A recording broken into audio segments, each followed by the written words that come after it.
But for me, I just felt apathetic about a lot of these characters, like not really caring where they went in the story because I didn't really care about the characters. She was so sexy, but so crazy. Normal bitches don't bleed black blood.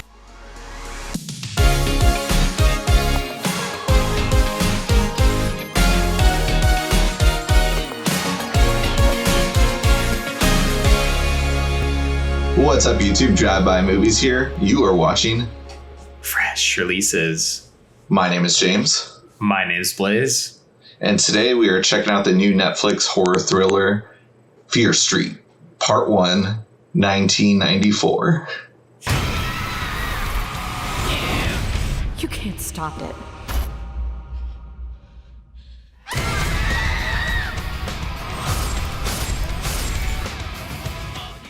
Fear Street Part 1, 1994 is directed by Lee Janiak, and it is about a circle of teenage friends that accidentally encounter an ancient evil responsible for a series of brutal murders that have plagued their town for over 300 years. Welcome to Shady Side.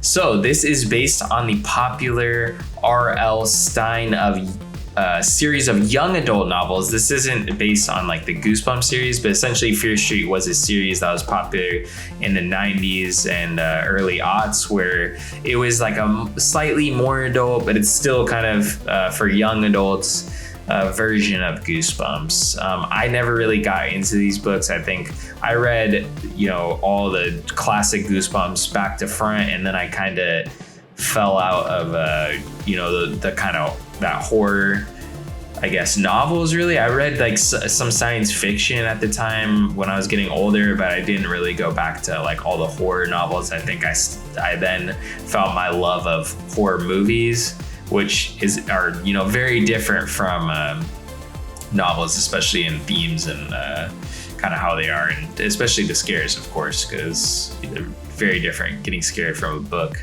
than from a movie. Both are awesome, but yeah, just not where my interests lied. But James, do you have a history with this? Were you excited for Fear Street to finally be released on Netflix? How do you feel? I mean, honestly, I loved Goosebumps as a kid. I did read the novels for those. I think everyone can, and especially from our generation. And I remember there was like another series based off of R.L. Stine's novels called The Nightmare Room. I'm not sure if that was another anthology series as well too, but I just remember enjoying that show as well too.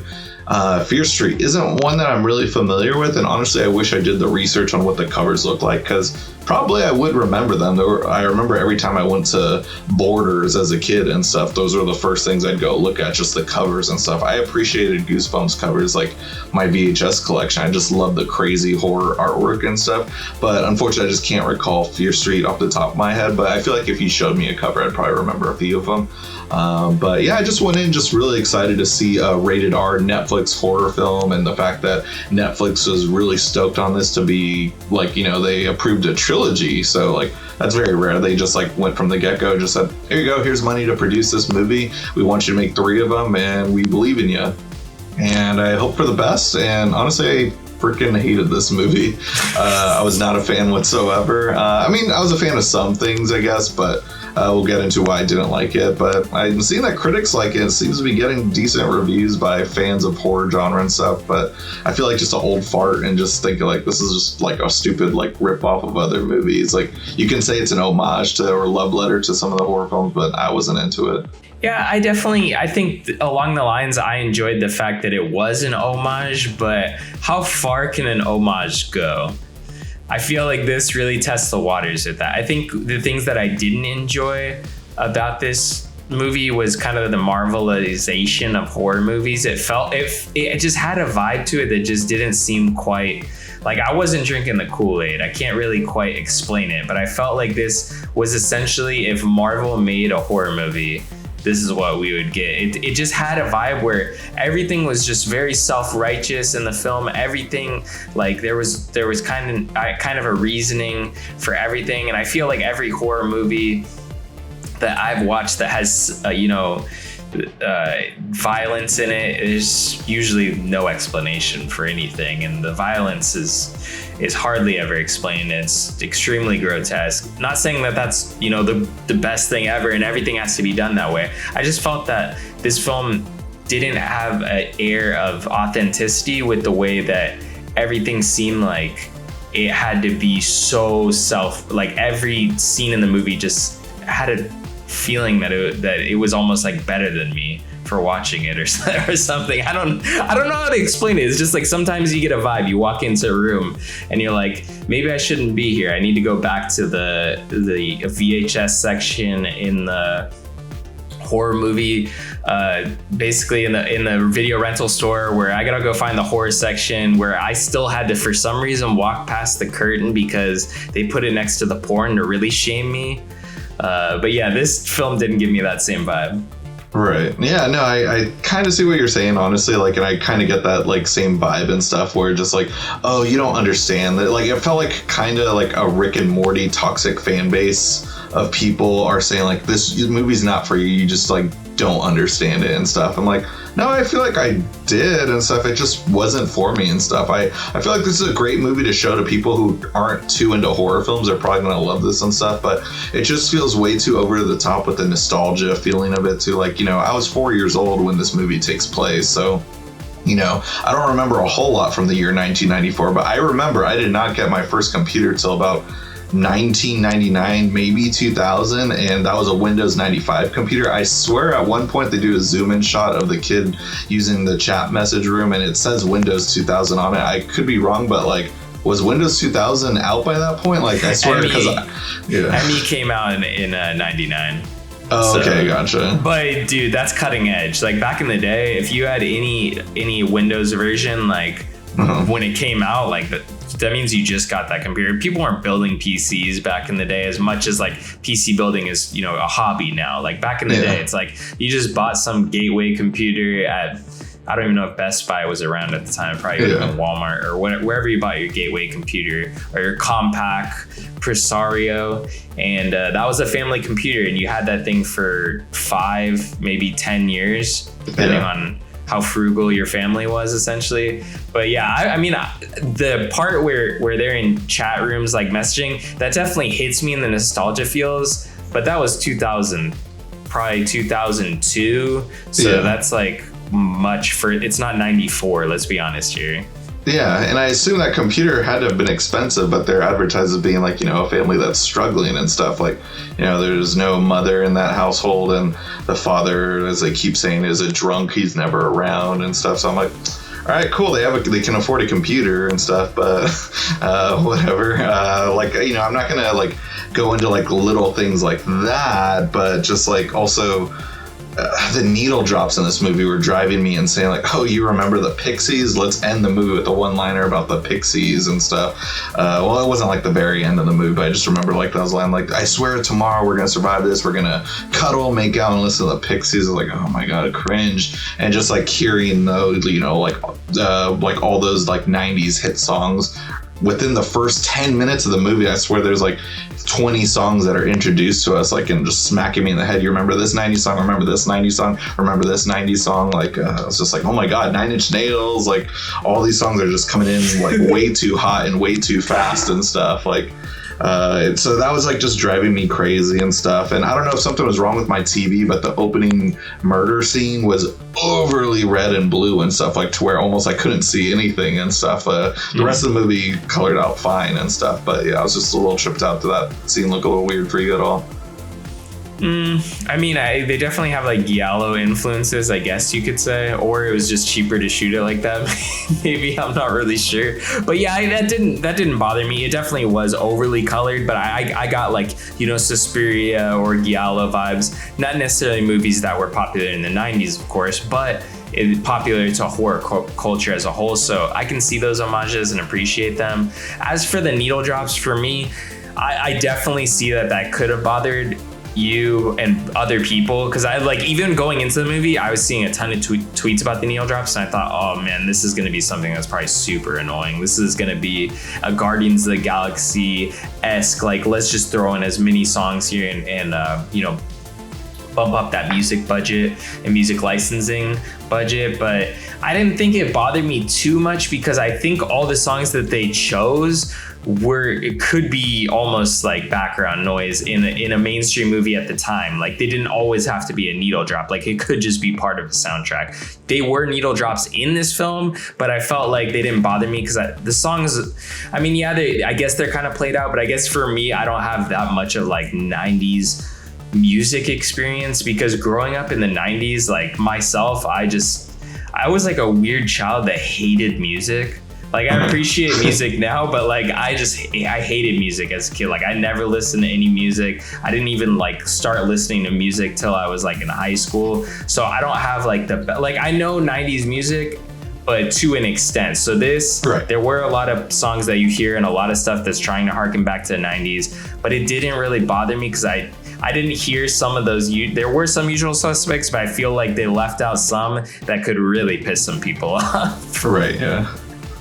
Yeah, I mean, I don't want to like bash like all the things, but like because these are little tidbits within the movie that like I didn't like and stuff, but like just getting into like what overall I didn't like. I think first and foremost, like I thought the story was there and the direction's fine too. Like I do like overall the look. I'll just complain about that opening scene just looking off. I was like, was this like, is it just my projector? I was watching on my projector movie theater screen. I was just like something off, but it's mainly the narrative story overall. Like I like the overall story, but its characters I just couldn't stand within this movie. There weren't really any characters I really cared for except for just the younger brother on the chat rooms and stuff, as well as the blonde girlfriend within this movie. Like I did love seeing like another gay relationship within a horror film, but I thought Seance made it a little bit more believable and made you like want them to get together versus this one. I was like, this main girl's kind of like toxic and stuff. Like I know that they're in a relationship, it was like the 90s, it's hard to come out and stuff, but just like the scenes where she's just like,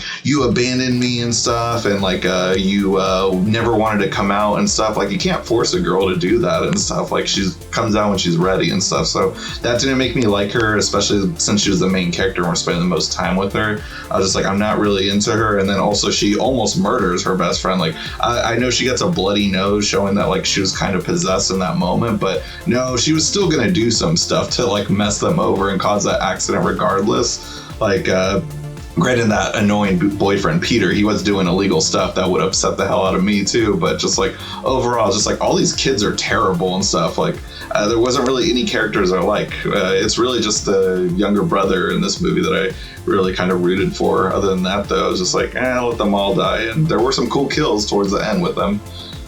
Yeah, and I think the problem with the characters for me is the fact that we have, some awesome 90s horror movies that this film obviously plays homage to, but at the same time, we didn't have characters that actually jump off the screen or feel like real people. They just kind of seemed like, I don't know how to explain it, but they seem like some type of cookie cutter, like not even millennial, it would be Gen Z, I guess. I don't know, but essentially just some like what would if we had a grab bag of Gen Z kids that literally have no personality, what would our characters look like? Because I didn't feel like any of these characters had like personality, or like they did have personality, but at the same time they didn't. I don't know how to explain it. Their personalities were almost like stereotypes, and that was one of the things that really turned me off. Was like I didn't feel like there was any characters that I really wanted to root for. And I'm totally fine with characters that are unlikable, because at least it gives me somebody to root against. So you can also root for a character, you can also root against them. But for me, I just felt apathetic about a lot of these characters, like not really caring where they went in the story, because I didn't really care about the characters. And I think that might be part of it, is no characters were overly one thing or the other. They just seemed like they were there to like fill a void or check a box for a survey or something. Like, did we have this character that people could relate to because this is the way that they look, or this is the person that they are, but just on the outside? I felt like no one I really got to see the inside of their character. The closest is our protagonist, who's always on the chat rooms. We get to kind of see a little bit into his mind where he's having these conversations. I think that's going to go places in the future films of the series. But one of the things we haven't really talked about, which is I think one of the most exciting things, we've kind of been harping on the movie, but I just feel like hopefully that this version of it is not is the worst one. At least I hope that it goes up from here, because the cool thing about this movie is that it's an event series, and there'll be, I think it's a new one out every week from now. So we're not going to review any of the future ones on this show, but we'll probably watch them on our own time, maybe talk about them or something. But just, I like that it's like cool event. The only downside too is I really wish that something like this, like an exciting kind of event, would have been released around Halloween time. It just seems like such a bummer that, like, it's cool that you guys did this thing and like made a trilogy that like you don't have to wait a couple years to see the next one. It literally comes out next week. It gives me like movie of the week vibes in a good way, not a bad way. But like, why is this not being released for Halloween? Why is this just in the middle of the summer with no fanfare? Right, it would have been like a month thing on Netflix where it's probably the number one most talked about thing for the month and stuff, because I still don't even know what horror films to expect later this month. I mean, I know we have Don't Breathe 2 coming out in August, but yeah, who knows what's going to own August this month, but that was or October this month, or later this year, excuse me. But we'll see, just like, you know, who is that champion, but it's a missed opportunity on Netflix's end, I feel. Definitely agree with that, but yeah, I mean, this is the first part of a trilogy. Really hope it's the worst of the three, too. I think the second one does have promise. Like, I like the idea that's taking place in the 70s. It looks like a fun homage to Nightmare or Friday the 13th movies, too. But yeah, if you're just looking for a fun homage movie, like, I think with like cool nostalgia feelings and stuff that's both funny and gory, I think the Final Girls kind of did this style movie better. Like, go check that one out. But, you know, I'm still going to check out the second one just to see where it goes. If that one doesn't do it for me, then I give up on the trilogy. But it generated my interest enough, though. But honestly, I can't recommend this movie, though, just from everything I saw. I'll recommend it on the sense that I think there's better stuff out there, like on the horror side. But if you're somebody who likes, I think this is way better than American Horror Story. I'll just preface it at that. I think that was like the benchmark for this film, and I think it surpassed that. I think this film is a million times better than the trash that is American Horror Story. And like, if you get any enjoyment out of it, I think it did its job. I'll definitely check out the second one. I thought the trailer looked fun from what they shown, but you've kind of reminded me that, yeah, if you want like that horror homage but somewhat parody, like, it is a comedy, which is fun, but it still has a ton of horrific elements. The Final Girls is the movie. Like, that, I honestly love that movie, and you kind of just reminded me about it because I totally forgot how much I love that movie. But yeah, I can recommend this movie. I don't think it's like the best movie ever. I think it's like kind of enjoyable. I think if you like Stranger Things, this is obviously geared for you. It's just the more horror version of it, where Stranger Things is kind of now become something for the family. Like, everyone can watch it. It's still good, but like, everyone can watch it. This is, you know, you might have to watch this after midnight, wait till your parents go to bed or whatever, but I still think there's fun to be had here. Yeah, definitely can agree with that, especially for anyone who's like, you know, just a little bit into horror. This is definitely like a good movie that'll probably settle that curious appetite. But yeah, a great way to help support us is just by leaving a comment and letting us know what you thought about the movie. It's exclusively on Netflix, so check it out and let us know what you thought about it in the comments. And if you guys haven't already, go ahead and smash the like button, hit the subscribe button, and click that notification bell to get all of our latest updates. And if you can't get enough of us here on YouTube, well, you're in luck, because we're also on Instagram, Twitter, and TikTok. Be sure to catch all our links down below. Anyways, guys, that's going to conclude this week's episode. Tune in next week for a brand new episode of Fresh Releases.